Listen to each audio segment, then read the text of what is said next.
आजमगढ़ लाजगंज में एक निजी कार्यक्रम में शनिवार को दिन में पहुंचे सपा मुखिया अखिलेश यादव ने कोलकाता डॉक्टर के मर्डर के मामले में पश्चिम बंगाल की सीएम ममता बनर्जी का बचाव करते हुए कहा कि वह खुद महिला हैं, महिलाओं को दर्द को समझती हैं। सीबीआई हो या किसी अन्य संस्था से जांच करवाने का मामला था, उन्होंने करवाया है। वहीं दूसरी तरफ बीजेपी पर हमला बोलते हुए अखिलेश यादव ने कहा कि बीजेपी इस मामले में राजनीति कर रही है, जो उनको नहीं करना चाहिए था। इस घटना को लेकर डॉक्टर आंदोलित हैं, लेकिन भाजपा राजनीति कर रही है। वहीं पर उन्होंने मामले को यूपी में हुई घटनाओं से जोड़ते हुए कहा कि सोनभद्र में बेटी के साथ जो हुआ, लखनऊ में दलित महिला ने सीएम कार्यालय में आत्महत्या कर लिया, इस पर बीजेपी के लोग कुछ नहीं बोले।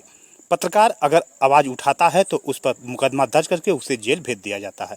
वहीं पर अखिलेश यादव ने कहा कि 59,000 शिक्षकों की भर्ती के मामले में कोर्ट के फैसले को लेकर उन्होंने कहा कि अब सरकार पीड़ित बच्चों की सुध लेगी, बच्चों को न्याय मिलेगा। सरकार ने जो भेदभाव किया था उसमें सुधार किया है।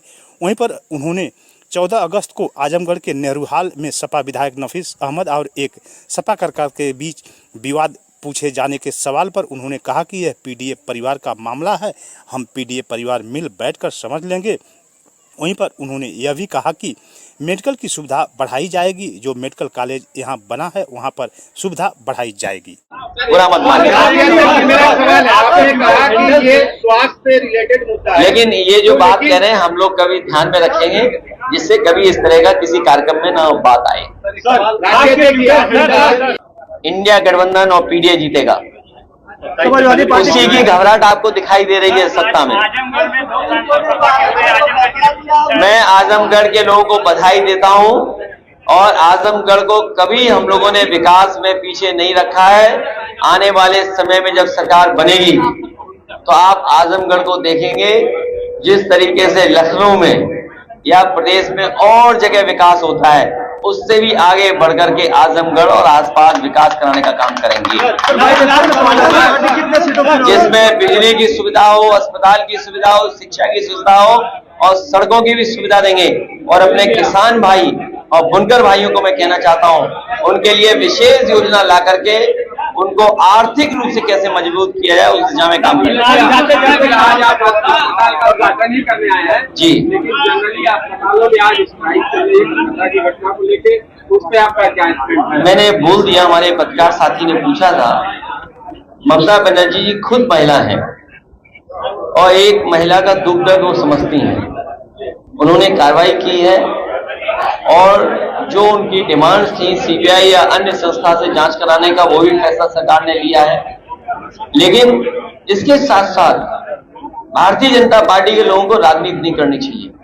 और अगर बंगाल के बारे में इतनी चिंता है, स्वाभाविक है, जो घटना हुई है उस हिसाब से जो लोग डॉक्टर्स हैं सब लोग स्ट्राइक पे गए हैं।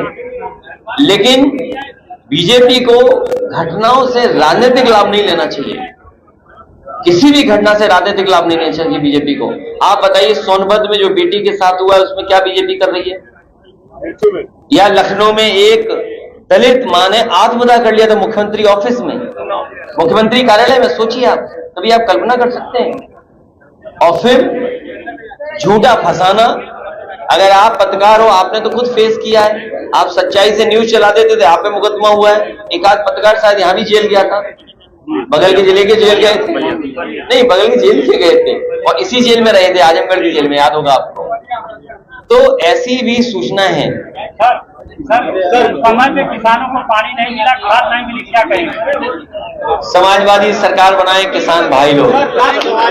यूपी में तो आपके गले का गुलाबी गमछा ट्रेंड कर रहा है, कुछ पदाधिकारियों ने पूछा इस गमछे का क्या रहस्य है? देखिए, दो रहस्य बता दो फिर अपनी बात खत्म कर दो। चुनाव में मुझसे एक ने पूछा क्या गमछा क्यों पहने हुए हैं ये, और दूसरा उन्होंने कहा इतनी गर्मी है उसमें सदरी क्यों पहने हुए। तो मैंने उन साथी से कहा कि कभी कूलर देखा है आपने? कूलर को देखते होंगे आप, एक जाली लगी रहती है, उसमें पानी डाला जाता है और उसका पंखा चलता है तो ठंडी ठंडी हवा आती है। तो मैंने कहा चुनाव में जैसे ही मैं घर से निकलता हूं, हमारे पूरे कपड़े भीग जाते हैं, फिर पूरे चुनाव में जो हवा चलती है उसे ठंडी ठंडी हवा खाता जाता हूं मैं।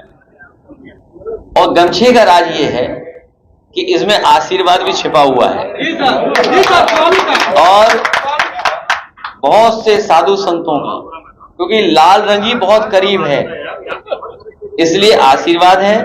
और फिर ये कहीं ना कहीं जुड़ाव पैदा करता है हमारे सीधे सीधे हमारे गांव गरीब लोगों से। और दूसरा, इतनी गर्मी में चुनाव था, इतना धूल धक्कड़ चुनाव में था, तो जहां आशीर्वाद था वहां धूल धक्कड़ से और पसीने से बचने के लिए गमछा काम आ रहा था। भैया एक सवाल, तो अब ये ड्रेस का हिस्सा हो गया है। भैया एक सवाल, एक